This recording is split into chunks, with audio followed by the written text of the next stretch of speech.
আচ্ছা, আজকের বাংলাদেশ বিশ্বের ও বিশ্ব পরিচয় ক্লাস নিব আমি। তো শুরু হচ্ছে, বিসমিল্লাহির রহমানির রহিম।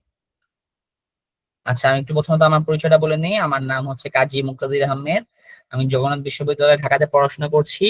আমি তোমাদের বাংলাদেশ ও বিশ্ব পরিচয় ক্লাস নিব। আচ্ছা, আমি আমার ফোন নাম্বারটা একটু লিখে দিই তোমাদের জন্য, যে তোমাদের যে কোনো সমস্যা যদি হয় আমাকে তোমরা ফোন দিয়ে যদি পাও। তোমাদের যদি কোনো ধরনের প্রবলেম হয় বুঝতে বা ধরলে পড়ার সময় যদি কোনো ধরনের প্রবলেম খুঁজে পাও, তাহলে আমার এই ফোনে এই নাম্বারে হোয়াটসঅ্যাপে একটা মেসেজ দিবে। আমি এটা সিন করার সাথে সাথে তোমাদের অ্যান্সার দেওয়ার চেষ্টা করবো, ঠিক আছে? আচ্ছা, তৃতীয় অধ্যায় পড়বো আমরা আজকে, পরিবারের শিশুর বেড়ে ওঠা। দেখো, এটা যখনই আমরা এই কথাটা শুনলাম একটা নস্টালজিয়া হয়ে গেলাম, তাই না? মানে আমরাও কিন্তু একসময় শিশু ছিলাম, এরপর আস্তে আস্তে আমরা বেড়ে উঠেছি, এরপর আমাদেরও ভাই বোন আছে এখন শিশু, ওরাও আস্তে আস্তে বেড়ে উঠছে। তো এটা কিন্তু আসলে আমরা খুবই রিলেট করতে পারি, তাই না, এই জিনিসটার সাথে? আসলে আজকে আমরা এই জিনিসটাই পড়বো। দেখো কি লিখেছে, পরিবার হচ্ছে শিশুর বেড়ে ওঠার সূতিকাগার। এই দেখো, প্রথম লাইন থেকে আমরা একটা প্রশ্ন পেয়ে গেলাম। এই যে পরিবার কি শিশুর বেড়ে ওঠার সূতিকাগার। সূতিকাগার। হ্যাঁ, এটা কিন্তু অনেক ইম্পর্টেন্ট। এগুলো থেকে যে ঘ নাম্বার প্রশ্ন, এরপর অনুধাবনমূলক প্রশ্ন, এরপর হচ্ছে উচ্চ প্রয়োগমূলক প্রশ্ন এখান থেকে আসতে পারে। পরিবারের মাধ্যমে শিশুর সামাজিকরণ শুরু হয়। কিসের, যে আরেকটা প্রশ্ন পেয়ে গেলাম, কিসের মাধ্যমে শিশুর সামাজিকরণ শুরু হয় বলতো? আচ্ছা, সামাজিকরণ। পরিবারের মাধ্যমে শিশুর সামাজিকরণ শুরু হয়। নানা বিবর্তনের মাধ্যমে পরিবার আজকের পর্যায়ে এসে উপনীত হয়েছে। পরিবারের উৎপত্তি যেভাবেই হোক না কেন, মানব সমাজের সবচেয়ে গুরুত্বপূর্ণ সামাজিক প্রতিষ্ঠান হলো পরিবার। মানব সমাজে সবচেয়ে গুরুত্বপূর্ণ সামাজিক প্রতিষ্ঠান কি বলতো? পরিবার। ভেরি গুড, দেখছো, তিনটে এমসিকিউ পেয়ে গেলাম, তিনটা প্রশ্ন পেয়ে গেলাম। পরিবার সমাজের ক্ষুদ্র একক। এই অধ্যায়ে পরিবারের ধরন ও শিশু সামাজিকীকরণ বিভিন্ন বিষয় বর্ণনা করা হবে। আচ্ছা, এই অধ্যায় শেষে আমরা, আচ্ছা এই যে এই অধ্যায় শেষে আমরা এই জিনিসগুলো আছে না, এগুলো কিন্তু আমরা স্কিপ করে যাই, কিন্তু আসলে এটা কিন্তু ইম্পর্টেন্ট। কারণ তোমাদের প্রশ্ন থাকতে পারে এটা ইম্পর্টেন্ট কেন? ইম্পর্টেন্ট কারণ আমরা যে সৃজনশীল অ্যান্সার করি না, সৃজনশীলের গ আর ঘ নাম্বার প্রশ্ন থাকে না, বেশিরভাগ দেখবে ওই গ আর ঘ নাম্বার প্রশ্নগুলো আসলে এগুলো রিলেটেড থাকে, বুঝতে পেরেছো? এই জন্য তোমরা একবার হলো এই জিনিসগুলা একটু দেখার চেষ্টা করবে। আচ্ছা, তাহলে আমরা শুরু করি। পার্ট 1, পরিবারের ধারণা ও ধরন। পরিবার একটি সামাজিক সংগঠন। পরিবার থেকে মানব জাতির বিকাশ ঘটেছে, তার সাথে সমাজের অগ্রগতি হয়েছে। পরিবার একটি কি সংগঠন? সামাজিক সংগঠন। পরিবার কিন্তু ব্যবসায়িক সংগঠন না, এটা মনে রাখবে, প্রশ্ন আসতে পারে কিন্তু এমসিকিউ তে। আচ্ছা, একই সঙ্গে বসবাসকারী কয়েকজন ব্যক্তির সমষ্টিকে পরিবার বলে। তাহলে পরিবার কাকে বলে? একই সঙ্গে বসবাসকারী কয়েকজন ব্যক্তির সমষ্টিকে পরিবার বলে, যা বিয়ে, আত্মীয়তা অথবা পিতামাতার সূত্রের বন্ধনে আবদ্ধ একটি সামাজিক প্রতিষ্ঠান। আচ্ছা, তাহলে এটা সামাজিক প্রতিষ্ঠান কেন বলা হচ্ছে? পরিবার হচ্ছে কয়েকজন ব্যক্তির সমষ্টি এবং এটা সমাজের মধ্যেই থাকে। সব সমাজে পিতামাতা আছে, সব সমাজেই জামাই বউ আছে, সব সমাজে আত্মীয় আছে। এই জন্য সমাজের সাথে এটা একটা সামাজিক প্রতিষ্ঠান এবং পিতামাতার সূত্রের বন্ধনে। পিতামাতার সূত্রে বন্ধন না থাকলে কি আর পরিবার হতো? হতো না কিন্তু। পরিবারের প্রত্যেক সদস্যদের সুনির্দিষ্ট কিছু দায়িত্ব ও কর্তব্য থাকে। সদস্যদের মধ্যে গভীর সম্পর্ক, যার মূলে রয়েছে স্নেহ, মায়া, মমতা, ভালোবাসা ও আবেগীয় সম্পর্ক। আমার স্ক্রিন দেখতে পাচ্ছ? জি স্যার। সামাজিক প্রাথমিক প্রতিষ্ঠান। সামাজিক সমাজের প্রাথমিক প্রতিষ্ঠান হিসেবে পরিবার নানা রকম দায়িত্ব পালন করে থাকে, এর মধ্যে বংশ রক্ষা ও সামাজিকরণ অন্যতম। সকল সমাজেই পরিবার রয়েছে, তবে সমাজে পরিবারের ধরন একরকম নয়। বৈশিষ্ট্যের দিক দিয়ে পরিবারের ধরন আছে। পরের পৃষ্ঠায় আমরা এই সম্পর্কে জানবো। আচ্ছা, দেখি তো পরের পৃষ্ঠায় আমাদের কি বলেছে। দেখো, একক ও যৌথ পরিবার। স্বামী, স্ত্রী ও অবিবাহিত সন্তান নিয়ে একক পরিবার গঠিত হয়। তাহলে একক পরিবার কিভাবে গঠিত হয়? স্বামী, স্ত্রী ও অবিবাহিত সন্তান নিয়ে একক পরিবার গঠিত হয়। প্রশ্ন আসতে পারে, অবিবাহিত সন্তান মানে হচ্ছে যেমন আমরা এখন, তোমরাও হয়তো কেউ বিয়ে করোনি, বা তোমাদের যদি কোনো ভাই বোন না থাকে বা তোমরা যদি একা থাকো, তাহলে তোমরা হচ্ছে ওই যৌথ পরিবার, এক পরিবার। বুঝতে পেরেছো? মানে তোমাদের বাবা মা আছে এবং তোমরা আছো যারা এখনো বিয়ে করনি। আচ্ছা, সন্তান প্রাপ্তবয়স্ক হয়ে বিয়ে করে আলাদা পরিবার গঠন করে, তখন আরেকটি নতুন একক পরিবার হয়। দেখেছো? জি স্যার। বাংলাদেশের শহরাঞ্চলে একক পরিবারের সংখ্যা বেশি। বাংলাদেশের শহরাঞ্চলে দেখবে একক পরিবারের সংখ্যা বেশি, আবার গ্রাম অঞ্চলে দেখবে সবাই মিলেমিশে থাকে। চাচারা, এরপর বাবারা, এরপর ফুপারা, এরাও কিন্তু একসাথে থাকে, দাদারা একসাথে থাকে। আর কিন্তু ঢাকা শহরে কিন্তু চিত্রটি আলাদা। যারা দেখবে ঢাকা শহরে তোমরা আছো, বেশিরভাগই দেখবে তোমাদের বাবা মা আর তোমরা শুধু থাকো, তোমাদের নানা নানু বা দাদা দাদি কিন্তু তোমাদের সাথে থাকে না, বা তোমাদের চাচা চাচি কিন্তু তোমাদের সাথে থাকে না। এটাই হচ্ছে একক পরিবার, মানে যেখানে শুধুমাত্র তোমাদের বাবা মা থাকবে এবং তোমরা থাকবে, কিন্তু তোমাদের অবিবাহিত হতে হবে। তোমরা যদি এখন কেউ বিয়ে করে ফেলো তাহলে কিন্তু তোমরা আবার নতুন একটা পরিবার, একক পরিবার গঠন করে ফেলবে। আচ্ছা, বাংলাদেশে কোথায় তাহলে একক পরিবার সংখ্যা বেশি? শহরাঞ্চলে, এটা ইম্পর্টেন্ট। অপরদিকে রক্তের সম্পর্কের ভিত্তিতে কয়েকটি একক পরিবার মিলে যৌথ পরিবার গঠিত হয়। সে ভিত্তিতে রক্তের সম্পর্কের ভিত্তিতে কি গঠিত হয়? যৌথ পরিবার গঠিত হয়। অর্থাৎ কোন পরিবারের বাবা মায়ের সাথে যদি তাদের কারো বাবা মা এবং এক বা একাধিক ভাই বোন ও তাদের সন্তান সন্ততি বা দাদা দাদি চাচা ফুফু একত্রে বসবাস করে, তাকে যৌথ পরিবার বলে। মাত্র বললাম না যে আত্মীয় স্বজন মানে দাদা দাদি চাচা চাচি ফুফা ফুফু যদি থাকে তাহলে সেটা হবে যৌথ পরিবার। দেখবে গ্রামগঞ্জে অনেক বড় বড় পরিবার থাকে, একটা বাসায় অনেকজন থাকে, জন্য সেগুলো হচ্ছে যৌথ পরিবার। এটা ইম্পর্টেন্ট, দাগিয়ে রাখবে। আমি যেগুলো আন্ডারলাইন করছি তোমাদের বইয়ে কিন্তু সেগুলো আন্ডারলাইন করবে, বুঝেছো? জি স্যার।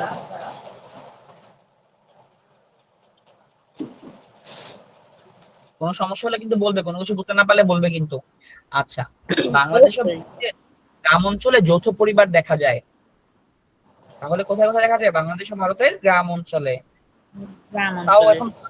এখন দেখা যায়, এখন বর্তমানে সবাই ডিজিটাল হয়ে যাচ্ছে তো আমরা, তাই আর কি। যাই হোক, সমস্যা নেই। বাংলাদেশের গ্রাম ও শহরের পরিবার। বাংলাদেশের গ্রামীণ ও শহরের সমাজ বিভিন্ন ধরনের পরিবার দেখা যায়। গ্রাম ও শহর ভেদে এই পরিবারগুলোর মধ্যে পার্থক্য রয়েছে। আজ অধিকাংশ লোক গ্রামে বসবাস করে এবং কৃষিকাজের উপরই তারা প্রধানত নির্ভরশীল। গ্রামীণ সমাজে যৌথ পরিবারই বেশি দেখা যায়, কারণ যেহেতু বেশিরভাগ পরিবারই কৃষি কাজ করে জীবিকা নির্বাহ করে, তাই উত্তরাধিকার সূত্রে প্রাপ্য জমি প্রথমে দাদা, তারপরে বাবা, পরে ছেলে, এইভাবে ক্রমে পরিবার বড় হতে থাকে। এটা ইম্পর্টেন্ট, এটা তোমরা অনুধাবনমূলক প্রশ্ন সহ গভর্ প্রশ্ন এগুলো লিখতে পারবে লাইনটা। যদি মনে করো যে যৌথ পরিবার রিলেটেড কোনো প্রশ্ন আসে তোমাদের গ নাম্বার বা খ নাম্বারে, তখন এইসব ইনফরমেশন দিবে। শুনে একটা কথা মনে রাখবে, গ নাম্বার খ নাম্বার প্রশ্ন যেগুলো আসছে ওগুলো মেইনলি তোমার গুরুত্ব বা তোমার একটা জিনিসের যোগ যুক্তি দিতে বলে, বুঝছো? ওখানে যদি এইসব ইনফরমেশন দাও না বইয়ের ভিতর থেকে, তাহলে ওগুলা যে নাম্বার পাওয়ার চান্স সেটা আরো বেড়ে যায়। তোমরা সবাই যদি একই রকম লেখে, গুরুত্ব লেখে খালি যে এটা ভালো পরিবার, এই পরিবার সেই, তাহলে কিন্তু সবাই একই নাম্বার পাবে। কিন্তু যারা এইসব ইনফরমেশন গুলো দিবে যে যৌথ পরিবার বেশি দেখা যায় কেন, কারণ গ্রামের মানুষ কৃষিকাজে জীবিকা নির্বাহ করে, প্রাপ্য জমি জমা পায়, এগুলো যদি লেখো না তাহলে টিচারের কাছে তোমার যে খাতাটা সেটার ভ্যালু বেড়ে যায়, বুঝেছো? আচ্ছা, সাধারণভাবে গ্রামের পরিবারগুলো একসময় যৌথ ধরনের ছিল, কিন্তু সম্প্রতি আর্থিক পরিবর্তন, পেশাগত পরিবর্তন, সম্পত্তি সর্বোচ্চ সীমা নির্ধারণ নীতি ইত্যাদি কারণে যৌথ পরিবারের ভাঙন দেখা দিচ্ছে। আমি বললাম না এখন খুব কম দেখা যায় গ্রামেও, এই যে এখানে এটা লিখেছে। বাংলাদেশের গ্রামীণ সমাজ পরিবারের ক্ষমতা পিতার হাতে বেশি দখল করা যায়, এটাও ইম্পর্টেন্ট। গ্রামে যেসব পরিবারে পুরুষরা প্রবাসী, যেসব পরিবারে নারীদের সীমিত হলেও সিদ্ধান্ত সেসব পরিবারে নারীদের সীমিত হলেও সিদ্ধান্ত নেওয়ার সুযোগ থাকে। মানে ধরলা গ্রামের মধ্যে দেখবে অনেকে আছেন আমাদের আত্মীয়, অনেকে বিদেশ থাকে কিন্তু তাদের পরিবার এই দেশে থাকে, গ্রামে থাকে। সেসব ক্ষেত্রে কি হয়, সেসব পরিবারে যে নারীরা থাকে, মানে তাদের ওয়াইফ থাকে বা তাদের মারা থাকে, তাদের যে সিদ্ধান্ত আছে না, তারা যে ডিসিশন নেবে পরিবারের জন্য, সেটা নেওয়ার সুযোগ থাকে বেশি অন্য পরিবারের তুলনায়। আচ্ছা, সীমিত আয় ও বাসস্থান সমস্যার কারণে একক পরিবারই হচ্ছে শহরে পরিবারের প্রধান রূপ। এর কারণটা কি আমি একটু বলে দিই, কারণটা মনোযোগ দিয়ে শুনবে। কারণটা হচ্ছে দেখো, আমাদের যে শহর আছে, শহরে কিন্তু গ্রামের সাথে বাসা ভাড়া অনেক বেশি। মোস্ট অফ দা পিপল আমাদের বাংলাদেশের কিন্তু মিডল ক্লাস বা লোয়ার মিডল ক্লাস, হ্যাঁ। তো তাদের জন্য যেই রেন্ট এক্সপেন্স যেটা আছে বা বাসা ভাড়া যেটা আছে সেটা কিন্তু বহন করাটা কোয়াইট টাফ। এই জন্য ঢাকা শহরে তারা যে থাকে তারা কিন্তু যৌথ পরিবার থাকে না, কারণ যৌথ পরিবার মানে হচ্ছে বেশি মানুষ, এবং বেশি মানুষ থাকলে বা থাকার জন্য জায়গাও লাগবে বেশি। কিন্তু একক পরিবার মানে 3-4 জন বা 5 জন মিলে যদি থাকা হয় তাহলে একটা ছোট বাসাতেই কিন্তু হয়ে যায়। এই জন্যই সীমিত আয়, মানে কি বলেছে, মানে ইনকাম কম, তাদের সীমিত আয় এবং বাসস্থান সমস্যা হয়, যে ঢাকা শহরে বাসায় খুঁজে পাওয়া যায় না এখন, এরকম একটা অবস্থা, পেলেও এত ভাড়া চায়, এরকম একটা অবস্থা। তো এই জন্য শহরে একক পরিবারই হচ্ছে প্রধান রূপ, এটা মনে রাখবে, এটা ইম্পর্টেন্ট। শহরে শিক্ষিত মধ্যবিত্ত উচ্চবিত্ত পরিবারের নেতৃত্ব কেবল স্বামীর হাতে ন্যস্ত থাকে না, সিদ্ধান্ত গ্রহণের ক্ষেত্রে স্বামীরা স্ত্রীর মতামতে যথেষ্ট গুরুত্ব দিয়ে থাকেন। আচ্ছা, বর্তমানে এই জিনিসটা আরো হচ্ছে, কেননা শহরে শিক্ষিত মধ্যবিত্ত যারা আছে বা উচ্চবিত্ত যারা যেসব পরিবারগুলো আছে সেগুলোতে দেখবা যে তাদের হাজবেন্ড সহ এবং তাদের ওয়াইফ দুজনই কিন্তু ইকুয়ালি তাদের মতামত বা অপিনিয়ন দিচ্ছে এবং নানান ধরনের ডিসিশন নেয়। এবং এখানে বই লেখা আছে কি তাদের মতামত, মানে স্ত্রীদের যে মতামত সেটাকে গুরুত্ব দেয়। এর কারণ হচ্ছে যে আগেকার দিনে যদি তুমি দেখো যে সবকিছু পুরুষরাই করতো এবং স্ত্রীদের তেমন একটা মতামত নিত না, বা এরকম একটা ভাই তাদের মতামতকে গুরুত্ব দিত না। কিন্তু বর্তমানে কিন্তু সেই মধ্যবিত্ত এবং উচ্চবিত্ত যে পরিবারগুলো আছে সেগুলোতে এই জিনিসটার গুরুত্ব অনেক। যেমন দেখবে তোমাদের বাবা মা বা তোমাদের বাবারা যদি কোনো ডিসিশন চায়, যেমন একটা টেবিল কিনবে বা একটা চেয়ার কিনবে বা একটা গাড়ি কিনবে, তোমাদের মার সাথে সেই বিষয়ে কিন্তু আলাপ করে নেয় যে এটা কিনা ভালো হবে কিনা। কিন্তু আগে কিন্তু এই অবস্থাটা ছিল না। আগে বলতে আর 10 20 বা 30 40 বছর আগের কথা বলছে। আচ্ছা দেখো, শহরে ইদানিং বিবাহ বিচ্ছেদ বেড়ে যাওয়া, একক অভিভাবক পরিবারের সংখ্যা দ্রুত বাড়ছে। এটা ইম্পর্টেন্ট আছে, এটা কিন্তু এটা থেকে তোমাদের অনুধাবনমূলক প্রশ্ন আসতে পারে এবং আসলে অবাক হওয়ার কিছু থাকবে না, কেননা এটা বোঝার বিষয় আছে। দেখো, শহরে ইদানিং বিবাহ বিচ্ছেদ যাওয়ার একক অভিভাবক পরিবারের সংখ্যা দ্রুত বাড়ছে। বিবাহ বিচ্ছেদ মানে হচ্ছে ডিভোর্স হয়ে যাওয়া। ডিভোর্স মানে কি বললাম, আমরা যখন বিয়ে শাদী করি সেটাকে বলা হয় বিয়ে, এবং যখন এই বিয়ের বন্ধনটা ভেঙে যায় সেটাকে বলা হয় ডিভোর্স বা বিবাহ বিচ্ছেদ ভাষায় বলে। এবং এই বিবাহ বিচ্ছেদ যখন হয় তখন যে একক অভিভাবক মানে সিঙ্গেল প্যারেন্ট যেটাকে আমরা বলি, সিঙ্গেল প্যারেন্টের এই সংখ্যাটা বেড়ে যায় এবং তাদের আলাদা একটা পরিবার তৈরি হয়। লাইক ধরো কারো যদি ডিভোর্স হয়ে যায়, তার বাবার সাথে তার ছেলে মেয়েরা থাকে বা মার সাথে তার ছেলে মেয়েরা থাকে, তখন পরিবারটা কিন্তু দুইটা ভাগে ডিভাইড হয়ে যাচ্ছে, তাই না? এই জন্যই কি লিখেছে, শহরে বিবাহ বিচ্ছেদ বেড়ে যাওয়ায় একক অভিভাবক পরিবারের সংখ্যা দ্রুত বাড়ছে। আচ্ছা, পরিবর্তনশীল পরিবার ও শিশু সামাজিকীকরণ। পরিবর্তনশীল পরিবার বলতে মূলত ধরন পরিবর্তন হয়ে যে পরিবার সৃষ্টি হয় সেই পরিবারকে বোঝায়। যেমন গ্রামীণ যৌথ পরিবার ভেঙে একক পরিবার সৃষ্টি হয়। দেখেছো, গ্রামীণ যৌথ পরিবার ভেঙে যায়। এর মূলে বহু কারণ রয়েছে, এর মধ্যে অধিক জনসংখ্যা আছে। এই কারণগুলো ইম্পর্টেন্ট, এগুলো গ নাম্বারের প্রশ্ন আসতে পারে। যে গ নাম্বারে একটা মনে করো উদ্দীপকের সাথে মিল রেখে প্রশ্ন আসতে পারে এরকম, যে কি কি কারণে গ্রামীণ পরিবারগুলো ভেঙে যাচ্ছে এখনকার দিনে। তাহলে তোমরা কি কি পয়েন্ট দিবে? পয়েন্ট আর সৃজনশীল যখন তোমরা লিখবে না, সব থেকে ভালো বুদ্ধি হচ্ছে গ আর ঘ নাম্বারে মিনিমাম একটাতে, দুটাতে দিলেও ভালো, বাট সেটা প্রশ্ন বুঝে। মিনিমাম একটা প্রশ্নের উত্তর যখন লিখবে তখন সেটার মধ্যে পয়েন্ট আকারে পয়েন্ট গুলো দেওয়ার চেষ্টা করবে। যেমন এখানে দেওয়া আছে অধিক জনসংখ্যা, এটাকে তুমি একটা পয়েন্টই লিখো যে অধিক জনসংখ্যা অন্যতম কারণ, বা অধিক জনসংখ্যা যদি লেখো তাহলে সেটার জন্য সুবিধা হয়, যারা বুঝতে পারে এবং সহজে সেটা ক্যাচ করতে পারে। তারপর নারীর কর্মসংস্থান নানা কারণ। তাহলে যৌথ পরিবারগুলো যাচ্ছে অধিক জনসংখ্যা, অধিক জনসংখ্যার কারণে কি হচ্ছে, বাসা পাওয়া যাচ্ছে না, এই জন্য পরিবারগুলো ভেঙে যাচ্ছে। পারিবারিক দ্বন্দ্ব, ঝগড়া লাগে, বউ শাশুড়ির মধ্যে ঝগড়া, বাবা মার মধ্যে ঝগড়া, এই সেই ভাই বোনের মধ্যে ঝগড়া। দেখো না তোমরা, তোমাদের পরিবারেও কিন্তু আছে, আমার পরিবারেও কিন্তু আছে। এগুলো কিন্তু আসলে বাস্তব কথাবার্তা। মানে আমাদের পরিবারে যে ঝামেলা হয় এইসব কারণেই আসলে এই গ্রামীণ যে যৌথ পরিবারগুলো আছে এগুলো ভেঙে যায়। বিবাহ বিচ্ছেদ, নারীর কর্মসংস্থান সহ নানান কারণ। আচ্ছা, তাছাড়া গ্রাম ও শহরে পরিবারের সদস্যদের ভূমিকার পরিবর্তন ঘটেছে। মানে গ্রাম ও শহরে পরিবারের যে সদস্যদের ভূমিকা, ভূমিকা মানে হচ্ছে তাদের যে রোলটা, মানে যে যে রোলটা প্লে করে আমাদের পরিবারে, অ্যাজ লাইক আমাদের মা আমাদের খাবার রান্না বান্না করে দেয়, মানে সাধারণত এটাই করে। কিন্তু অনেক পরিবারে মা আছে যে চাকরিজীবী করে, চাকরি করে, আবার অনেক বাবাও চাকরি করে, আবার অনেক পরিবার আছে বাবা রান্না করে মা চাকরি করে। এরকম কিন্তু আছে আমাদের আমাদের সমাজে। তখন কি হয়, তখন ডিসিশন নেওয়ার ক্ষমতা চেঞ্জ হয়, বা ডিসিশন নেওয়ার ক্ষমতার উপরে একটা ইম্প্যাক্ট পড়ে। তখন রান্না বান্না করে কে, তখন রান্না বান্নার জন্য আলাদা একটা মানুষ রাখা হয়, তাই না? এরকম ভূমিকার জন্য লিখেছে যে তাছাড়া গ্রাম ও শহরে পরিবারের সদস্যদের ভূমিকারও পরিবর্তন ঘটেছে। সৃজনশীল এমন করে প্রশ্ন আসে, আমি যেভাবে বুঝাচ্ছি এভাবে বুঝিয়ে বলবি, ঠিক আছে? আচ্ছা, আমরা নিজেদের, দেখছো এখানে বলেছি এই কথা, আমরা নিজেদের পরিবারের দিকে তাকালেই বুঝতে। আচ্ছা, এখন আমাদের কিছু প্রশ্ন আছে, আমরা এখন প্রশ্ন করব, দেখি কি কি পারে। আচ্ছা, আমার ক্লাসের নিয়ম হচ্ছে যে আমার ক্লাসে যে প্রশ্নগুলো থাকবে সেগুলো আমি কয়েকটা ভাগে ডিভাইড করব। ফার্স্ট যেটা সবুজ কালার দেখতে পাচ্ছ সেটা হচ্ছে গুড স্টুডেন্ট, মানে যে ভালো পারবে এই প্রশ্নগুলো সে গুড স্টুডেন্টের খেতাব অর্জন করবে। আর আবার একটা ধরনের প্রশ্ন আছে সেটা হচ্ছে বেগুনি কালার, সেটা হচ্ছে যে পারবে সে বস স্টুডেন্ট হয়ে যাবে। আর একটা আছে রেড কালার, সেটা যে পারবে সে হবে হচ্ছে লেজেন্ড স্টুডেন্ট। এই যে দেখেছো। আচ্ছা, আমরা এখন ক নাম্বার প্রশ্নটা দেখি কে কে পারে। 1 নাম্বার প্রশ্নটা দেখবো আমরা এখন। দেখি 1 নাম্বার প্রশ্নটা কে পারে। একক পরিবার কিভাবে গঠিত হয় বলো তো কেউ? স্বামী, স্ত্রী ও অবিবাহিত সন্তান নিয়ে। ভেরি গুড, এটা কে বললে? স্যার আমি মাহফুজ। বাহ মাহফুজ, তুমি দেখি আগে যাচ্ছ। মামুন খান, এরপর রোকেয়া আক্তার, তোমাদেরও তো বলতে হবে। মাহফুজ কিন্তু আগে যাচ্ছে, এই যে কামুন নাহার বেগম, তোমাদের বলতে হবে কিন্তু। রোকেয়া আক্তার, মামুন খান, তোমাদেরও বলতে হবে, অ্যান্সার করতে হবে কিন্তু। এরপর আর যারা যারা আছে এখানে, ভালো মানুষ নামে একজন আছে, তারও অ্যান্সার করতে হবে। আচ্ছা, তাহলে গুড, ভেরি গুড, তুমি গুড স্টুডেন্টের খেতাব অর্জন করে নিয়েছো। 2 নম্বর প্রশ্ন, বাংলাদেশের কোন অঞ্চলে একক পরিবারের সংখ্যা বেশি? এখানে বেশি লেখাটা কি হয়ে গিয়েছে, কিন্তু বেশি হবে। শহরাঞ্চলে। কোন অঞ্চলে? শহরাঞ্চলে একক পরিবারের সংখ্যা বেশি। গুড, ভেরি গুড, শহরাঞ্চলে একক পরিবারের সংখ্যা বেশি। তাহলে তুমি দেখি গুড স্টুডেন্টের খেতাব আবার অর্জন করে নিচ্ছ, তুমি দেখি অনেক এগিয়ে যাচ্ছ। আচ্ছা, তুমি দেখি সব কম্পিটিশন একবারে শেষ করে দিবে। Very good.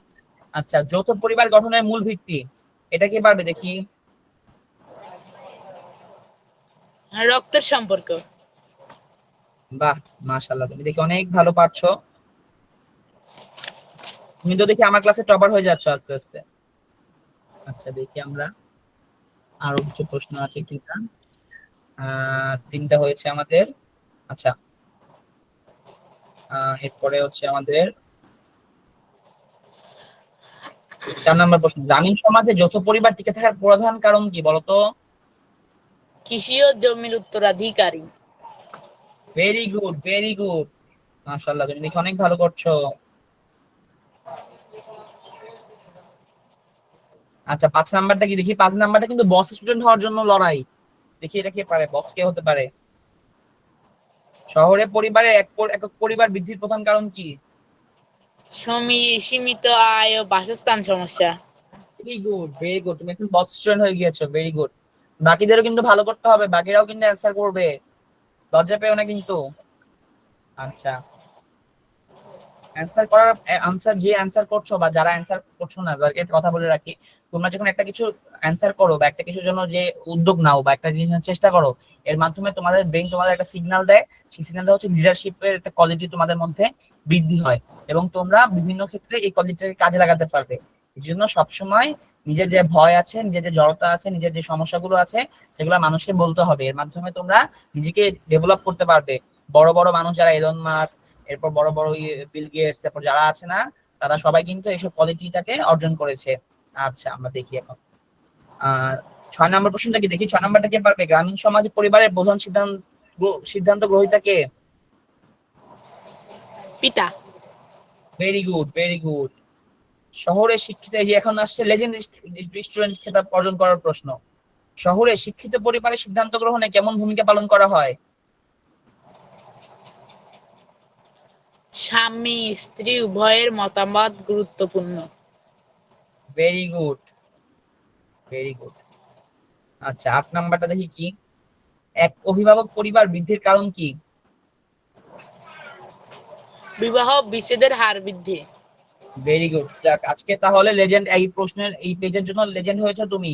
কংগ্রাচুলেশন মাহফুজ, তুমি এখন লেজেন্ড স্টুডেন্ট হয়ে গিয়েছো। আচ্ছা, এখানে আরো 2টা প্রশ্ন আছে, দেখি এই 2টা প্রশ্ন কে পারে। এই 2টা হচ্ছে নরমাল প্রশ্ন, এটা কিন্তু ইম্পর্টেন্ট আছে। পারবে কেউ? নারীর স্থান। নারীর কর্মসংস্থান, ভেরি গুড, ইম্পর্টেন্ট। গ্রামীণ যৌথ পরিবার ভেঙে একক পরিবার সৃষ্টির পেছনে কোনটি দায়ী নয় বলতো? কোনটি দায়ী নয় কিন্তু, দেখো ওই যে খেয়াল রেখো, কোনটি দায়ী নয়? ধর্মীয় অনুষ্ঠানের আয়োজন। ভেরি গুড, মাশাআল্লাহ, তুমি দেখি অনেক ভালো করছো। ইনশাআল্লাহ বাংলাদেশের ভবিষ্যৎ প্রেসিডেন্ট তুমিই হবে। আচ্ছা, এখন আমরা নেক্সট যাই। আচ্ছা, দেখি, এক সময় বাবা মা চাচা চাচি দাদা দাদি চাচাতো ভাই বোন সহ সকলে মিলে একটি পরিবারে ব্যবসা বসবাস করত। এখন শহর পরিবর্তনের ছোঁয়া গ্রামেও লেগেছে। একক অর্থ ছোট পরিবার, নিজেদের সুখ স্বাচ্ছন্দ্য ও সুবিধা বা স্বার্থ ছাড়া অন্যদের কথা ভাবে না। আহারে, এই কথাটা লিখেছে দেখেছো? একক অর্থ ছোট পরিবার বা নিজেদের সুখ স্বাচ্ছন্দ্য ও সুবিধা বা স্বার্থ ছাড়া অন্যদের কথা ভাবে না। কারণ আছে, কারণটা কি দেখো, এখন আমাদের কাছে মানে আমাদের যদি একক পরিবারের অবস্থাটা হচ্ছে যারা মিলি একটু মনে করো যে মানে টাকা পয়সা কম থাকে বা তাদের আসলে এরকম একটা প্রবলেম হতে থাকে, তো তারা মিলি ছোট পরিবার হয়, বুঝতে পেরেছো? তারা নিজেদের নিয়ে ভাবে, অন্যদের কথা ভাবার তাদের সময় নেই আসলে, তারা ভাববে কিভাবে। এই জন্য এই লাইনটা লিখেছে, যার ফলে শিশু সামাজিকীকরণে এসব বৈশিষ্ট্যের প্রভাব লক্ষ্য করা যাচ্ছে। তা সামাজিকীকরণ কি, এটা একটু বোঝার চেষ্টা করো তোমরা। সামাজিকীকরণ মানে হচ্ছে সমাজে যে মানুষের সাথে মিশার যে একটা ক্ষমতা, সবকিছু বোঝার যে একটা ক্ষমতা। তোমরা দেখবে তোমাদের স্কুলে বা কলেজে বা তোমাদের বন্ধু বান্ধবদের মধ্যে অনেকে আছে যে কিনা মনে করে একা একা বসে থাকে, একা একা চলাফেরা করে, বা দেখবে যে কারোর সাথে করে কথা বলে না। কথা না বলার কোনো সমস্যা না, কিন্তু মানুষের সাথে মিশার যে একটা ক্ষমতা, মানুষকে সম্মান করার যে একটা ক্ষমতা, মানুষের সাথে কথা বলা, মানুষের সাথে মানে নিজের বিষয়বস্তু শেয়ার করার যে একটা জিনিস, এগুলো কিন্তু অনেক ইম্পর্টেন্ট, এবং এগুলা যার মধ্যে আছে সেই সামাজিকীকরণ বা সোশ্যালাইজেশন করতে পারে, বুঝেছো? এই যে এই জি স্যার। ক্ষমতাটা আছে না, কোয়ালিটি, এই কোয়ালিটি যার মধ্যে থাকবে সে কিন্তু শুধু তার ব্যক্তিগত লাইফেই না, একাডেমিক লাইফ, তার পার্সোনাল লাইফ, ক্যারিয়ারে অনেক অনেক ইমপ্রুভমেন্ট করবে।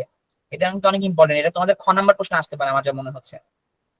আচ্ছা, শিশু একটি পরিবার তথা সমাজে যেভাবে সামাজিক হয়ে গড়ে ওঠে তা সামাজিককরণ বলে। দেখছো, আমি বললাম না মাত্র, এটা এখানে লেখা আছে। শিশু পরিবারে জন্ম নেয় এবং বেড়ে ওঠে, এই বেড়ে ওঠার ক্ষেত্রে পরিবারের সদস্য ও পিতামাতার নিকট থেকে যা কিছু যেভাবে শিখে, সেই শিক্ষণ প্রক্রিয়া হলো শিশু সামাজিকীকরণ। দেখেছো, মানে আমাদের যে সামাজিকরণ যেটা আছে না, এটা কিন্তু আসলে আমরা বাবা মা থেকে শিখেছি। আমাদের বাবা মা আমাদের যেভাবে বলেছে, যেভাবে যার সাথে কথা বলতে বলেছে, আমরা তার সাথে সেভাবে কথা বলেছি। এভাবেই আমরা সামাজিকীকরণ আমাদের বাবা মা থেকে শিখেছি। এই দেখো, অনেকে আমরা ছোটবেলা দেখতাম আমাদের বাবা মা আমাদের এই মসজিদে নিয়ে যেত, পার্কে নিয়ে যেত, আত্মীয় স্বজনের বাসায় নিয়ে যেত। এর মাধ্যমে কিন্তু আসলে আমাদের সামাজিকীকরণ গুলো ইমপ্রুভ হয়েছে, বুঝেছো? আচ্ছা, জি। Very good. এটি একটি প্রক্রিয়া যা জন্ম থেকে মৃত্যু পর্যন্ত চলতে থাকবে। দেখেছো, মানে জন্ম থেকে মৃত্যু পর্যন্ত চলতে থাকে এই জিনিসটা। মানে আমাদের যে এটা সত্য কথা, তুমি চিন্তা করো, যেমন দেখো, তুমি যখন স্কুলে যাবে, তোমার টিচারের সাথে তোমার কথা বলতে হচ্ছে, বন্ধু বান্ধবের সাথে কথা বলতে হচ্ছে, কার কি সমস্যা সেটা দেখতে হচ্ছে, তোমার সমস্যা অন্যদেরকে বলতে হচ্ছে। তো এগুলো আসলে একটা চলমান প্রক্রিয়া আর কি, এই জন্য লিখেছে এটা জন্ম থেকে মৃত্যু পর্যন্ত চলতে থাকে। শিশু সামাজিকীকরণ প্রথম ভূমিকা রাখে পরিবার। ফার্স্ট কে ভূমিকা রাখে? পরিবার। Very good. শিশুর প্রাথমিক শিক্ষা গ্রহণে পরিবারের ভূমিকা গুরুত্বপূর্ণ। প্রকৃতপক্ষে পিতামাতার মাধ্যমে শিশু ভাষা ও সংখ্যা শিক্ষার জগতে প্রবেশ করে। এই কারণে বলা হয় পরিবার হলো গুরুত্বপূর্ণ শিক্ষা প্রতিষ্ঠান। এই প্রশ্নটা আছে না, এটা আমি দাঁড়াও তোমাদের এটা এক কাজ করি, এটা দিয়ে গ নাম্বার প্রশ্ন আসতে পারে, বুঝেছো? গ নাম্বার প্রশ্ন দেখতে পারে যে পরিবার হলো শিক্ষা প্রতিষ্ঠান, পরিবার হলো গুরুত্বপূর্ণ শিক্ষা প্রতিষ্ঠান, এর মানে কি বুঝো, বা এটা কি, এটা আসলে কি ব্যাখ্যা করো, এটা আসতে পারে। ঠিক আছে, এখন দেখি। যৌথ পরিবারগুলোতে সন্তান সন্ততিরা খুব অল্প বয়স থেকে পরিবারের পেশার সাথে সংযুক্ত হতো। এর মানে কি, দেখো আমাদের অনেক ফ্যামিলি আছে, তোমাদের আছে কিনা জানি না, বাট গ্রামে গঞ্জে দেখবে অনেক ফ্যামিলি একটা স্পেসিফিক কাজে নিযুক্ত। যেমন দেখবে স্পেশালি যারা হিন্দুরা আছে, তারা দেখবে যারা একটু মানে হিন্দুদের আমাদের বংশ আছে, তো বংশের মধ্যে যেটা মানে সর্বনিম্ন বংশ যেগুলো আছে, ওগুলো হচ্ছে দই মিষ্টি, এগুলো মানে সেটাকে বলা হয় ঘোষ বংশ। তো তারা আবার দই মিষ্টি বানানোর সাথে সম্পর্কিত। তো তাদের ফ্যামিলি যারা মানে ছোট ছেলে মেয়ে আছে, তারা বড় হয়ে দই মিষ্টি বানায়। তেমনি করে আবার মুসলমান পরিবারে অনেক পরিবার আছে যারা মনে করো যে স্পেসিফিক্যালি তোমার কাঠের কাজ করে বা স্পেসিফিক্যালি মাছ ধরে। তাদের ছেলেমেয়েরা বড় হয়ে সেই স্পেসিফিক এই কাজটাই করে। হ্যাঁ, এটা করতে হবে এমন কোনো কথা নাই, কিন্তু মেইনলি যেহেতু এটা পারিবারিক ব্যবসা বা পারিবারিক একটা পেশা, তাই মানুষ ভাবে যে তার রক্তের মধ্যে এই কাজটা করাটাই আসলে সে এই কাজটাই ভালো করতে পারবে। তো এটা আসলে অনুমান করে নেয়, বুঝতে পেরেছো? কিন্তু এটা যে আসলে 100% সত্য এমনটাও না। অনেক পরিবার আছে যারা মনে করো যে অনেক কষ্ট করেছিল ছোটবেলায়, মনে করো যে অনেক কষ্ট করেছিল, তোমার অনেক মানে অনেক লো কোয়ালিটির কাজ করেছে, তাদের সন্তানরা বড় হয়ে অনেক ভালো ভালো কাজ করছে, এটাও হতে পারে। তো কিন্তু বই কি লেখা দেখো, যৌথ পরিবারগুলোতে সন্তান সন্ততিরা খুব অল্প বয়স থেকে পারিবারিক পেশার সাথে সংযুক্ত হতো। মানে তারা বাবা মা যে কাজ করে সেও সেই কাজের সাথে যুক্ত হতো। অ্যাজ লাইক তার বাবা যদি কাঠ কাটে, তাহলে সেও কাঠ কাটার সাথে যুক্ত হয়ে যেত। সুতরাং পরিবারের এক্ষেত্রে শিশু শিক্ষার কেন্দ্র হিসাবে কাজ করত। কিন্তু শিক্ষাক্ষেত্রে পরিবারের এই দায়িত্ব ও ভূমিকা বর্তমানে অন্যান্য প্রতিষ্ঠানে গ্রহণ করেছে। শিশু শিক্ষার জন্য শিশু সনদ, এখানে সনদ হবে, বুঝেছো? এখানে সদন হবে না, এই বানানটা বইয়ে ভুল লিখেছে, এটা দেখবে কিন্তু খেয়াল রাখে, আর ভুল লিখে দিতে হবে সনদ। আচ্ছা, কিন্ডারগার্টেন বিদ্যালয় বা মাদ্রাসা, টেকনিক্যাল বিদ্যালয় সহ বহু প্রতিষ্ঠান কাজ করছে। সুতরাং পারিবারিক শিক্ষা বিষয়ক ভূমিকা আগের মতো নেই। এর মানে কি বুঝেছো? এর মানে বুঝিয়ে দিচ্ছি, দাঁড়াও। এর মানে হচ্ছে যে দেখো কি লিখেছে, জি। কিন্তু শিক্ষাক্ষেত্রে পরিবার ও এই দায়িত্ব ভূমিকা বর্তমানে অন্যান্য প্রতিষ্ঠান গ্রহণ করেছে। মানে আমরা যে আমাদের পরিবার থেকে যে শিক্ষাগুলো পেতাম, মানে পারিবারিক পেশার সাথে যুক্ত হওয়া, অন্যান্য যে শিক্ষাগুলো আছে, সেগুলো কিন্তু এখন আসলে পরিবারের মধ্যে সীমাবদ্ধ নাই। আমরা কিন্তু আমাদের কিন্ডারগার্টেন, আমাদের বিদ্যালয়, আমাদের মাদ্রাসা, এগুলো থেকে অনেক কিছু শিখেছি। তুমি নিজে চিন্তা করো, আমরা কি ছোটবেলায় জানতাম, মানে যখন আমরা একবার না মানে একবারে মানে খেলাধুলা দিয়ে খেলতাম, তখন কি আমরা জানতাম যে বড় মানুষকে সালাম দিতে হয়? এগুলো কিন্তু আমরা জানতাম না। আমরা কিন্তু বিদ্যালয়ে যাওয়ার পর শিখেছি, যারা যখন আমাদের টিচার আসবে তখন আমাদের দাঁড়িয়ে সালাম দিতে হবে। এরপরে কারোর সাথে ভালো ব্যবহার করতে হবে, কেউ কিছু গিফট দিলে, কেউ কিছু জিনিস দিলে আমাদের তাকে থ্যাংক ইউ বলতে হবে। এগুলো আমরা শিখেছি না তখন?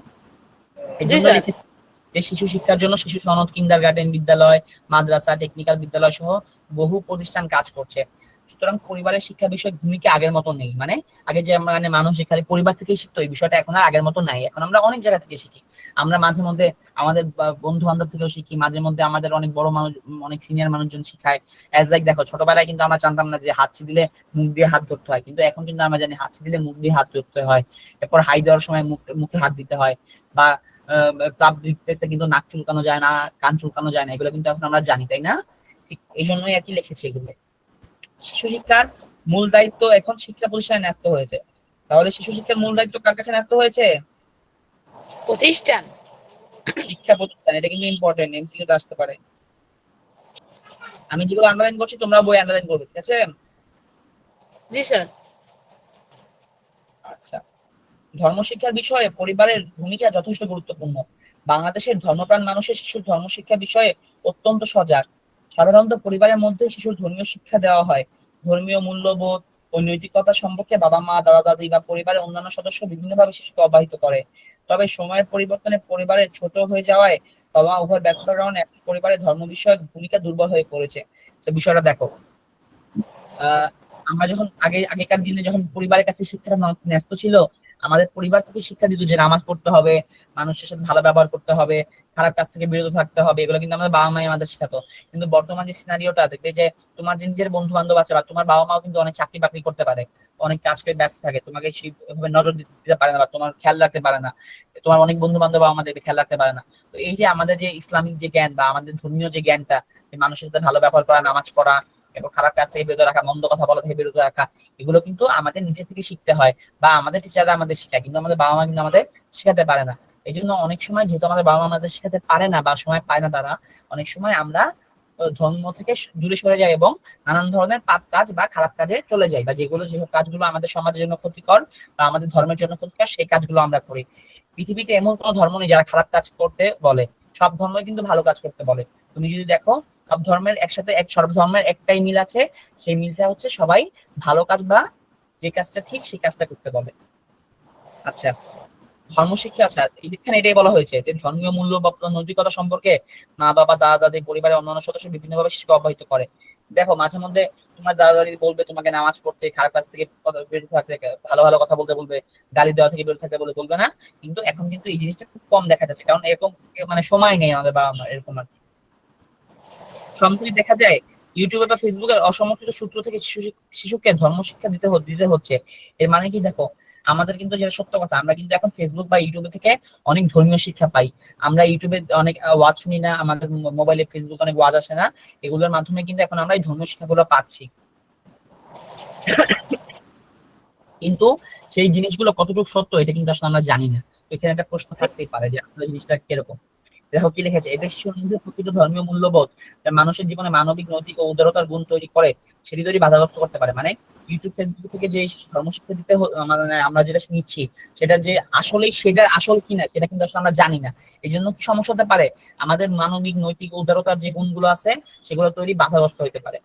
আচ্ছা, এখন জি ধর্মীয় মাধ্যমে মানবিক, নৈতিক ও উদার হবা কেমনে? যখন তোমার মধ্যে ধর্মীয় গুণগুলো থাকবে, তখন তুমি নিজে থেকে মানবিক হবা, কারণ তুমি জানবা যে আসলে আমি মানবিক হইলেই তো এটা আসলে আমার ইনডাইরেক্টলি বা ডাইরেক্টলি আমার একটা সোয়াব হচ্ছে, আমার একটা ভালো কাজ হচ্ছে, মানুষ আমার দ্বারা উপকৃত হচ্ছে, আমি খারাপ কাজ থেকে বিরত থাকতে পারছি, আমি ঘুষ নিচ্ছি না, আমি মিথ্যা কথা বলছি না। এগুলো নৈতিকতা। আর উদারতার মানে হচ্ছে কেউ যদি আমার কাছে কিছু চায় আমি তাকে দিচ্ছি, কাউকে আমি সাহায্য করছি। আমার যে বন্ধুরা তার সাহায্য লাগবে, সে বলতে পারছে না, আমি তাকে নিজের থেকে যেয়ে সাহায্য করছি। এতদিন পর্যন্ত শিশুর লালন পালন পরিবারের প্রধান দায়িত্ব হিসেবে বিবেচনা করা হতো, কিন্তু বাংলাদেশে এখন অনেক প্রতিষ্ঠান সৃষ্টি হয়েছে যারা শিশু লালন পালনের দায়িত্ব যত্ন সহকারে বহন করে। তবে শহরে এসব প্রতিষ্ঠান বেশি গড়ে উঠেছে। এর মানে কি জানো, দেখাচ্ছি। যেমন চাকরিজীবী পিতামাতার সন্তানরা baby home, day care centre কিংবা অন্যভাবে লালন পালন হচ্ছে। এর মানে হচ্ছে যে এখন যেহেতু শহরে বাবা মারা চাকরি করে, এই জন্য তাদের শিশুরা আছে না, তাদের শিশুদেরকে ডে কেয়ার বা হোমে মানে এরকম জায়গায় রাখে যেখানে তাদের শিশুদের চর্চা হয়। যে শিক্ষাটা তারা দিতে পারছে না সেই শিক্ষাটা সেখানে দেয়। যদিও সেটা 100% পসিবল না, বাট 70 থেকে 60% পসিবল জায়গা বা সেই জিনিসটা ভেদে সেখানে ওই যে এটা যে প্রশ্ন আসে না, এই যে মানে শিশুদের লালন পালন নিয়ে, তখন উদাহরণস্বরূপ এই যে এই লাইনটা দিবে, বুঝছো? মানে প্রশ্ন যদি আসে সৃজনশীলে এই লাইনটা দিবে।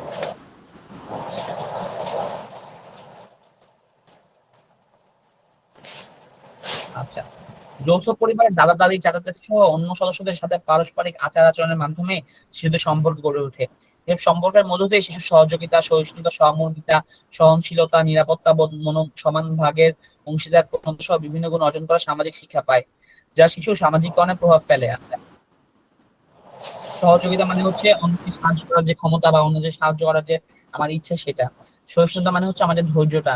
সহমর্মিতা মানে হচ্ছে অন্যের প্রতি সহমর্মিতা দেখানো বা অন্যের প্রতি দয়া করা বা মায়া করা বা অন্যের সম্মান করা। সহনশীলতা মানে হচ্ছে কোনো কিছু সহ্য করার ক্ষমতা। নিরাপত্তা বোধ মানে হচ্ছে আমি যে নিরাপদ ফিল করতেছি বা আমি যদি কাউকে নিরাপদ ফিল করাই সেটা। সমান ভাগের অংশীদার মানে হচ্ছে ধরো একটা জিনিস দুই ভাগে ভাগ করা হলো এবং আমাকে কম দেওয়া হলো, তখন আমি বুঝতে পারবো যে এই জিনিসটা আমাকে কম দেওয়া হয়েছে এবং আমি সমান ভাগের জন্য বলবো। এইসব বিষয়গুলো আমরা জানছি কিভাবে? পরিবার থেকে বা সমাজ থেকে।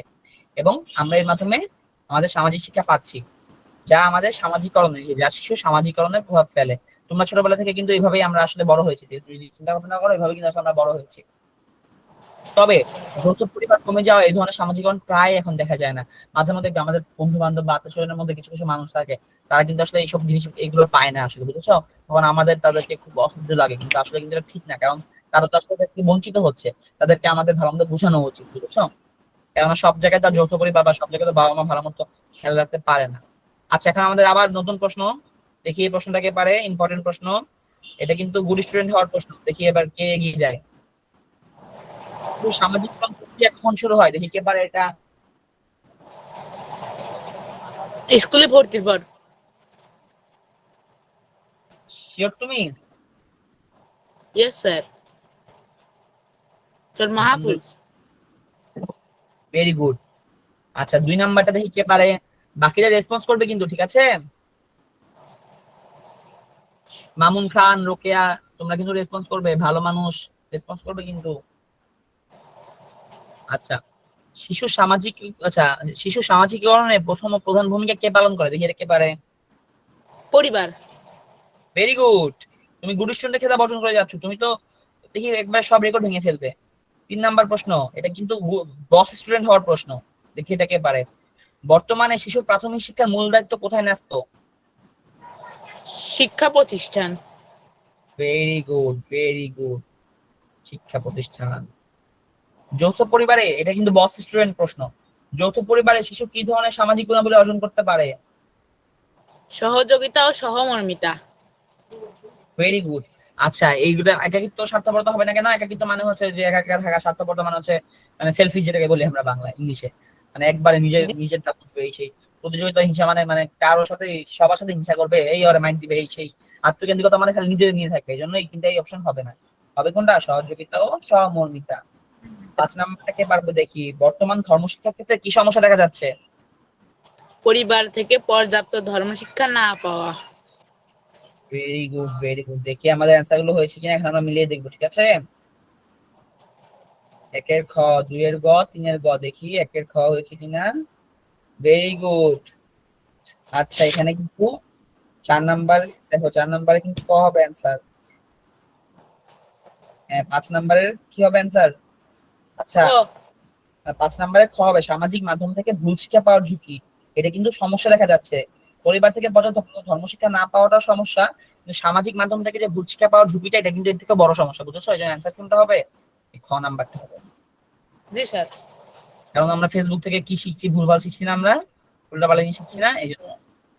আচ্ছা, এখন আমরা এর পরের পেজে চলে যাই। দেখো কি লিখেছে। পরিবারের উত্তরাধিকারের মাধ্যমে সম্পদ ও সম্পত্তি বন্টন ও ব্যবস্থাপনা হয়ে থাকে। উত্তরাধিকার মানে কি জানো? মানে ধরো তোমার বাবার একটা বাড়ি আছে বা তোমার দাদার একটা বাড়ি আছে, তোমার দাদা যদি মারা যায় বা তোমার দাদা চাইলে সেই বাড়িটা তোমার দাদার পরে তোমার বাবা পাবে, এবং তোমার বাবার পরে কে পাবে? তুমি পাবে। এটাকে বলা হয় উত্তরাধিকার। মানে যে চেইন অফ কমান্ড, যে চেইন তৈরি হচ্ছে না, এটাকে বলা হয় উত্তরাধিকার। মানে একজনের পরে আরেকজন পেতে থাকবে আর কি। পরিবারের উত্তরাধিকার মাধ্যমে সম্পদ এবং সম্পত্তি বন্টন ও ব্যবস্থাপনা হয়ে থাকে। নারী ও পুরুষ সদস্যদের মধ্যে সম্পত্তির ন্যায্য বন্টনের প্রশ্নটি নিষ্পত্তিতে পরিবারের ভূমিকা এখনো প্রধান। মূলত প্রতিটি পরিবার নিজস্ব ধর্মীয় অনুশাসন দ্বারা নির্ধারিত হয়। মানে হচ্ছে ধরো তোমার পরিবারে তোমার ভাই আছে এবং তোমার বোন আছে, এখন যেই সম্পত্তিটা আছে সেই সম্পত্তিটা সম্পত্তিটা ভাগাভাগি হবে যে তোমার ভাই বোনের মধ্যে, এবং এই ভাই বোনের মধ্যে ভাগাভাগির ক্ষেত্রে একটা বিষয় কি, সে বিষয়টা হচ্ছে যে এই যে ভাগাভাগি হবে এখানে, যে আমাদের যে ধর্ম, ধরো আমরা মুসলিম ধর্ম, তো আমাদের ধর্মে ভাগাভাগির যে রুলসটা আছে সেই রুলসটা ফলো হবে। আবার অনেক পরিবার যারা হিন্দু ধর্ম বা বৌদ্ধ ধর্ম, তাদের ক্ষেত্রে তাদের পরিবারের রুলসটা ফলো হবে, বুঝেছো? জি স্যার। আচ্ছা, এখন দেখি আমরা এরপরে কি লেখা আছে। পরিবারের অনেক দায়িত্ব বিভিন্ন সামাজিক ও রাষ্ট্রীয় প্রতিষ্ঠান পালন করছে। শিক্ষা, বিনোদন, অর্থনৈতিক উৎপাদন ইত্যাদি অনেক কাজ এখন পরিবারের বাইরে সম্পন্ন হচ্ছে। যেমন পার্ক, জাদুঘর ও চিড়িয়াখানার মতো বিনোদনমূলক ব্যবস্থা পরিবার করছে না। তবে জন্মদিন, বিয়ের উৎসব, আত্মীয় স্বজনের বাড়িতে বেড়ানো, রেডিও, টেলিভিশন ইত্যাদি পারিবারিক পরিমণ্ডলই হয়ে আসছে। মানে হচ্ছে যে এখন পরিবারের অনেক দায়িত্ব সামাজিক ও রাষ্ট্রীয়ভাবে পালন করছে, মানে সমাজ করছে এবং রাষ্ট্র পালন করছে। যেমন শিক্ষা, বিনোদন, উৎপাদন অনেক কাজ এখন পরিবারের বাইরে সম্পন্ন হচ্ছে। এজ লাইক, দেখো আমরা যখন আমাদের মন চায় ঘুরতে, আমরা পার্কে যেয়ে ঘুরি, কিন্তু আগে কিন্তু আমাদের বাবা মা আমাদের সাথে খেলাধুলা করতো, এর মাধ্যমে আমরা বিনোদন পেতাম। কিন্তু এখন আমরা পার্কে যাচ্ছি, জাদুঘরে যাচ্ছি, চিড়িয়াখানায় যাচ্ছি, এরকম বিনোদনমূলক জায়গায় যাচ্ছি, যেখান থেকে আমাদের সুন্দর সুন্দর জিনিসও দেখতে পাচ্ছি এবং শিক্ষা গ্রহণ করতে পারছি। তবে জন্মদিন, বিয়ের উৎসব, আত্মীয় স্বজনের বাড়িতে বেড়ানো, রেডিও, টেলিভিশন ইত্যাদি পরিবারের মধ্যে হয়ে আসছে। মানে আমরা যদি, তুমি নিজে চিন্তা করো, তুমি কেমন কারো বিয়ে করে গেছো, তোমার পরিবার যেখানে নাই, যাওনি, তাই না? ঠিক এভাবেই আর কি বিষয়টা।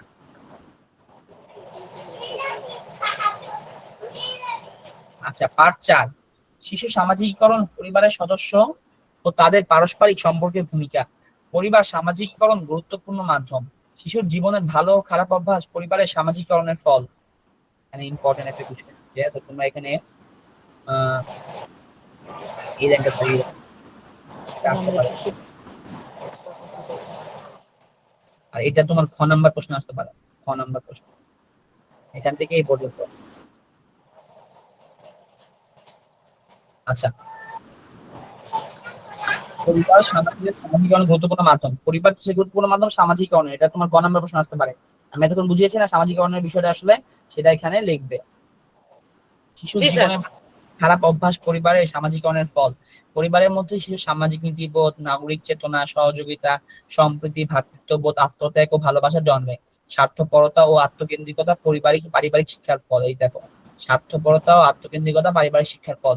মানে হচ্ছে তুমি যদি দেখো তোমার বাবা সবসময় স্বার্থপরতা করেছে, আত্মকেন্দ্রিক, মানে নিজের কথা ভেবেছে, স্বার্থপর করেছে, তাহলে এটা তোমার মধ্যেও আসবে। কিন্তু তোমার বাবা যদি এরকমটা না করে থাকে, অন্যদের সাহায্য করেছে, অন্যদের কথা ভেবেছে, তাহলে ওই গুণটাও তোমার মধ্যেই আসবে, কেননা তুমি তোমার বাবাকে, মাকে ফলো করছো, ভাই বোনদের ফলো করছো। পরিবারের মধ্যেই শিশুর সামাজিক নীতিবোধ, নাগরিক চেতনা, সহযোগিতা, সম্প্রীতি, ভ্রাতৃত্ববোধ, আত্মীয় ভালোবাসা জন্মে। মানে পরিবারের মধ্যে থেকেই আসলে এগুলো আমাদের ভিতরে জন্মে। আমাদের অন্যজনের প্রতি মায়া হয় পরিবারের মাধ্যমে, কারণ পরিবার আমাদের এগুলো শিখায়। আচ্ছা, পরিবারের সদস্যদের আচার আচরণের মধ্যে দিয়ে শিশুর সাথে একটা পারস্পরিক সম্পর্ক গড়ে ওঠে, যা শিশু মনে বিভিন্নভাবে প্রভাব বিস্তার করে। শিশুর সবচেয়ে কাছের মানুষ হলেন তার বাবা মা। দেখেছো, শিশুর সবচেয়ে কাছের মানুষ হচ্ছে তার বাবা মা। তো শিশুর না, আমাদের এখন যে আমরা বড় হয়েছে, তাও কিন্তু সবথেকে কাছের মানুষ আমাদের বাবা মাই। আমরা মাঝে মধ্যে বাবা মার উপরে রাগ করতে পারি, কিন্তু আসলে আমাদের বাবা মাই কিন্তু আমাদের ভালো বুঝে। আবার মা বাবা, এই দুজনের মধ্যে অধিকতর কাছের মানুষ হলেন মা। আবার মা বাবার মধ্যে কে কাছের মানুষ? মা। ছেলেদের ক্ষেত্রে মা, মেয়েদের ক্ষেত্রে বাবা, তাই না? আবার অনেকের ক্ষেত্রে দুইজন, আবার অনেকের ক্ষেত্রে সবাই। যাই দুইজন। হোক, হ্যাঁ, শুধু দুজন। সুতরাং শিশুর সামাজিকীকরণের প্রথম সূত্রপাত ঘটে মার কাছ থেকে। মার কাছ থেকে কেন ঘটে? কারণ আমরা মায়ের পেট থেকে জন্ম নেই, মার সাথে আমাদের একটা বন্ড এমনি ক্রিয়েট হয়ে যায়। মা শিশুর খাদ্যাভ্যাস গঠন করে, আমাদের আমরা কি খাবো না খাবো এগুলো কিন্তু আমাদের মায়ের মাধ্যমেই তৈরি হয়। শিশুর ভাষা জি শিক্ষার স্যার। প্রথম মাধ্যম মা। মানে আমরা যে ভাষা শিখি ছোটবেলায়, এর প্রথম মাধ্যমটাই মা। মা আমাদের সাথে কথা বলে, আমরা শুনি সেটা, এরপর আমরা সেটা বলি। মা শিশুকে যেসব খাদ্যের প্রতি ঝোঁক সৃষ্টি করবেন, শিশুর খাদ্যাভ্যাস ও আচরণ তার প্রভাব লক্ষ্য করা যাবে। মানে আমাদের মা আমাদের ছোটবেলা থেকে যা খাওয়াবে আমরা সেটাই ফলো করব। অনেকে বলে না যে আমরা মাংস ছাড়া কিছু খেতে পারি না, কারণ তারা ছোটবেলা থেকে গোস্ত বা মাংস খেয়ে বড় হয়েছে, বুঝেছো? এই জন্য তারা মাংস ছাড়া কিছু খেতে পারে না। আবার যারা দেখবে, অনেকে দেখবে অনেক কিছু নিয়ে খায়, ভাত খায়, সবজি দিয়ে ভাত খায়, মাংস দিয়ে ভাত খায়, তারা আবার ছোটবেলা থেকেই সবকিছুই খেয়ে এসেছে, বুঝছো? কিন্তু আমাদের কিন্তু সবসময় সবকিছু খেতে হবে, খালি গোস্ত খেলে কিন্তু হবে না, সবজি খেতে হবে, সব যেগুলো আমাদের বডির জন্য ভালো সেগুলো সব খেতে হবে। আর শিশুকে অবশ্যই স্যার। যেসব খাদ্যের প্রতি ঝোঁক সৃষ্টি করবে না, সেগুলো পড়লামই। পরবর্তী সময়ে বর্ণ শিক্ষা, শব্দ শিক্ষা, ছড়া শিক্ষা মাই প্রথম দিয়েই থাকেন। এসব শিশু মনে প্রভাব ফেলে, যা তার আচার আচরণের মধ্যে দিয়ে প্রকাশ পায়। মানে আমাদের মা আমাদের সাথে যেভাবে বিহেভ করে, যেভাবে কথাবার্তা বলে, সেগুলো কিন্তু আসলে আমাদের মধ্যে প্রকাশ পায়। বাবা ও মা যখন একবার যৌথভাবে পরিবারের জন্য উপার্জন করেন, তখন সংসার পরিচালনার জন্য তাদেরকে অনেক নিয়ম নীতি শৃঙ্খলা প্রয়োগ করতে হয়।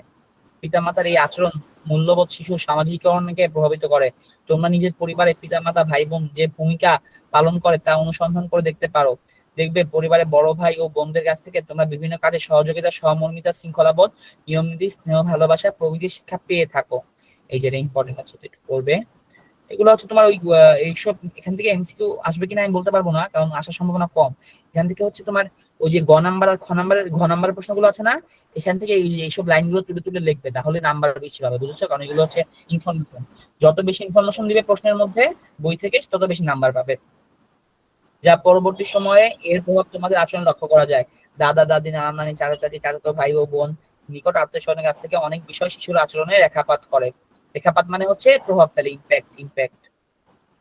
এটি শিশু নিজ সম্পর্কে ধারণা সমৃদ্ধ সুদৃঢ় করে। সমাজ বিজ্ঞানীরা মনে করেন শিশু নিজ ও অপর সম্পর্কে ধারণা তৈরি করা হয় তার পরিজনদের কাছ থেকে, যা তাকে পরবর্তীতে তার আত্মপরিচয় গঠনে সাহায্য করে। শিশুর সুষ্ঠু সামাজিকরণের কাছ থেকে যা তাকে পরবর্তীতে তার আত্মপরিচয় গঠনে সাহায্য করে। শিশুর সুষ্ঠু সামাজিকরণের জন্য সুন্দর পারিবারিক পরিবেশ প্রয়োজন আছে।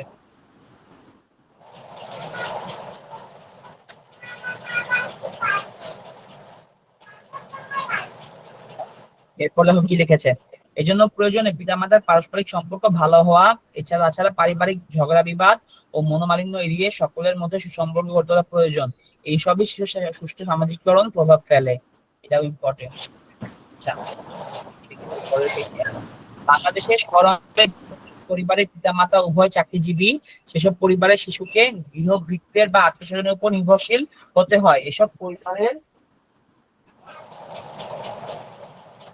পরিবারের পিতামাতা শিশুদের জন্য খাদ্য, শিক্ষা, খেলাধুলা, বিনোদন প্রয়োজন ও সময় দিতে পারেন না। ফলে শিশু সামাজিকীকরণে বাবা মার পাশাপাশি অন্যদের ভূমিকাও গুরুত্বপূর্ণ হয়ে ওঠে। পারিবারিক বিশৃঙ্খলা, গৃহস্থালী নির্যাতন, নারী নিপীড়ন, শিশু নির্যাতন, পিতামাতার বিচ্ছেদ, ছাড়াছাড়ি, বিভিন্ন গৃহহ্রাস, পিতামাতা কিংবা অথবা পিতামাতা উভয়ের মৃত্যু শিশুর সামাজিকরণে বাধা সৃষ্টি করে। এই কারণটা হচ্ছে কি জানো, সেটা ইম্পর্টেন্ট আছে, এটা তোমরা দাগিয়ে রাখো। এটা ইম্পর্টেন্ট আছে কেন, এটা সৃজনশীলের জন্য ইম্পর্টেন্ট আর কি। এমসিকিউ তে আসতে পারে এগুলো কিন্তু এমসিকিউ তে আসতে পারে, বুঝছো? এমসিকিউ করবে তাহলে কিন্তু এসব প্রশ্ন আসতে পারে। প্রশ্ন আসতে পারে শিশু সামাজিকরণে বাধা সৃষ্টি কি, এখান থেকে একটা অপশন তুলে দিবে, বুঝেছো? আচ্ছা, এখন জিনিসটা বুঝো যে আমাদের যখন ধরো আল্লাহ না করুক আমাদের কারো বা আমাদের বন্ধু বান্ধব আত্মীয়ের মধ্যে থেকে অনেকের বাবা মা অনেক ছোটবেলায় মারা যায়, তারা যখন ছোট থাকে। তো যখন একজন পরিবারের একজন মেইন যে হেড সে যখন মারা যায়, তো তার সেই বাচ্চাটার একটা ইম্প্যাক্ট হবে, কারণ সে তার বাবাকে দেখে বড় হওয়ার কথা, তার কিন্তু সে তার বাবাকে দেখছে না, জন্য সে কাইন্ড অফ এটা দ্বারা ইম্প্যাক্ট হয় তার উপরে। এই জন্য সামাজিকীকরণ তার কাইন্ড অফ বাধাগ্রস্ত হয়, মানে সে সোশ্যালাইজ হতে একটু সময় নেয় বা পারে না।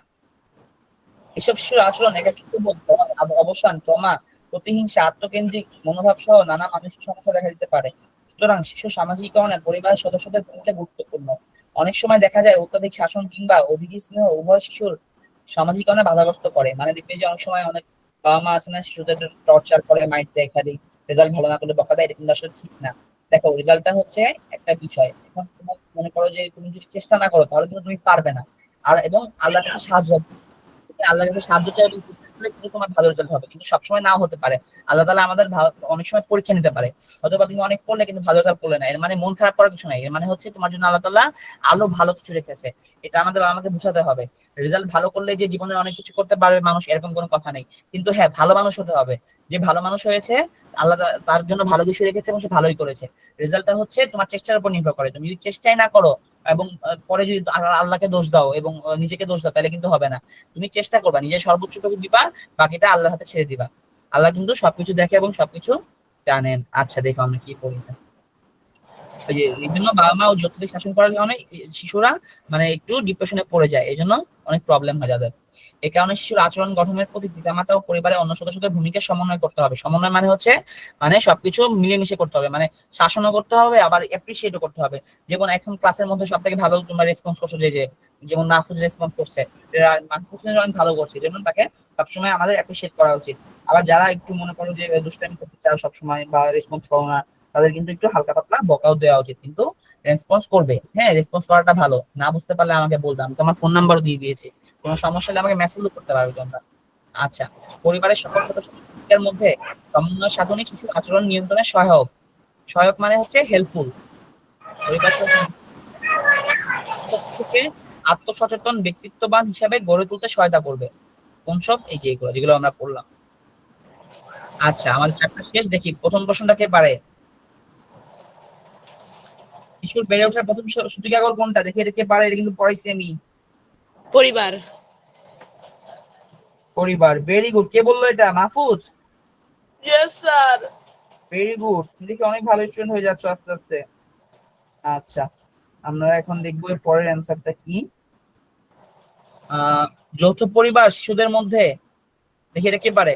দেখি ইম্পর্টেন্ট একটা প্রশ্ন, এটা কে পারবে? স্যার এটা খ নাম্বার হবে। ভেরি গুড, মাহফুজ বলেছো। জি স্যার। Very good. আচ্ছা, দেখি এখানে কিছু এমসিকিউ দিয়েছি আমি, এগুলো কে পারে দেখি তো। আমরা 10টা এমসিকিউ করব, দেখি তো কে পারে এটা। এক নাম্বারটা, ধর্মীয় অনুশাসন। Very good. 2 নাম্বারটা দেখি কে পারে। নিচের কোনটি বর্তমানে পরিবারের বাইরে সম্পন্ন হয়? স্কুল শিক্ষা। Very good. 3 নাম্বারটা দেখি কে পারে। তার 3 নাম্বারটা হবে মায়ের। Very good. আচ্ছা, আরেকটা প্রশ্ন ধরি আমি, দেখি 6 নাম্বারটা বলো তো। 6 নাম্বারটা ইম্পর্টেন্ট।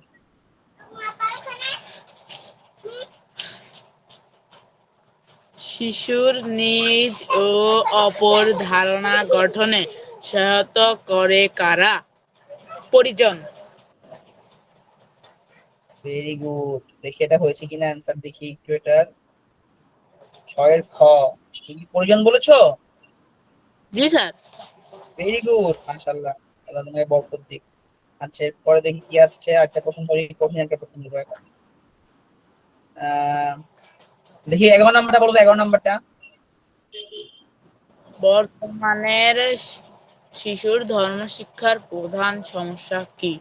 পরিবার থেকে অপর্যাপ্ত শিক্ষা।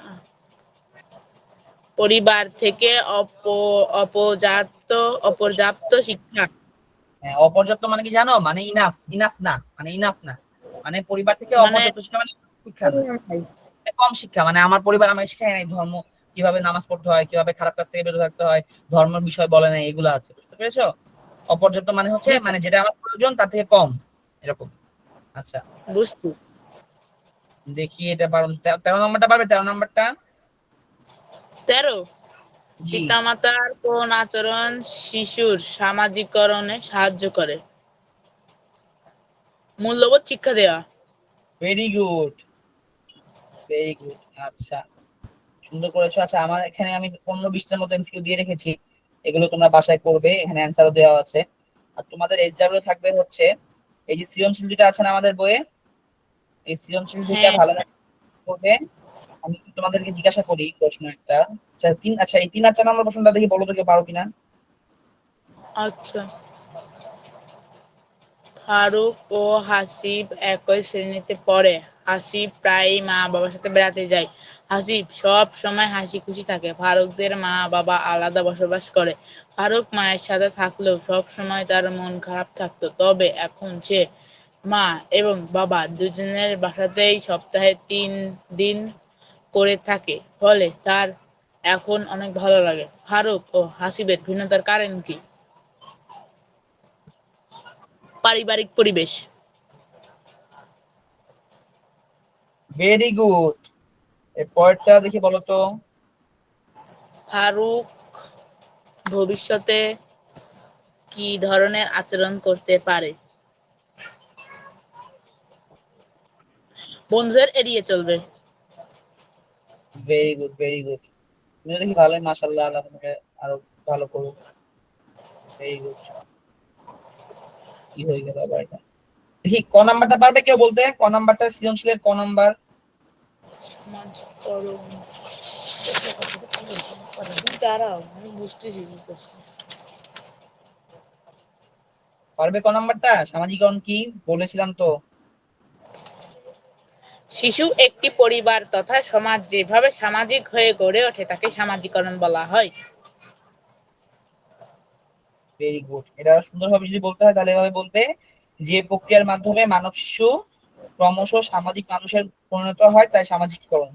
মানে মানব শিশু যে সামাজিক ভাবে মানুষের পরিণত হওয়ার যে পদ্ধতি বা পর্যায়, সেটাকেই মেনলি সামাজিকীকরণ বলে। এটা বই সুন্দরভাবে লেখা আছে, বুঝেছো? বই থেকে লিখবে কিন্তু, ঠিক আছে? জি স্যার। বই থেকে লিখবে। আচ্ছা, আজকে এই পর্যন্ত। এক্সামে থাকবে 1 নম্বর সৃজনশীল প্রশ্নটা, এটা লিখবে। স্যার, হ্যাঁ, স্যার আপনার নামটা কি? আমার নাম কাজী মুক্তাদির আহমেদ। এই যে দিয়ে রেখেছি এখানে, দেখো নি? দাঁড়াও, আমি তোমাকে বের করে দিচ্ছি।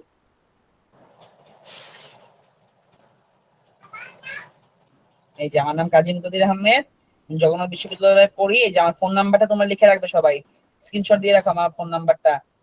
যে কোনো সমস্যা যদি হয়, কোনো প্রশ্ন হলে তো বুঝতে পারছো না, আমাকে মেসেজ দিবে কিন্তু, ঠিক আছে? জি স্যার।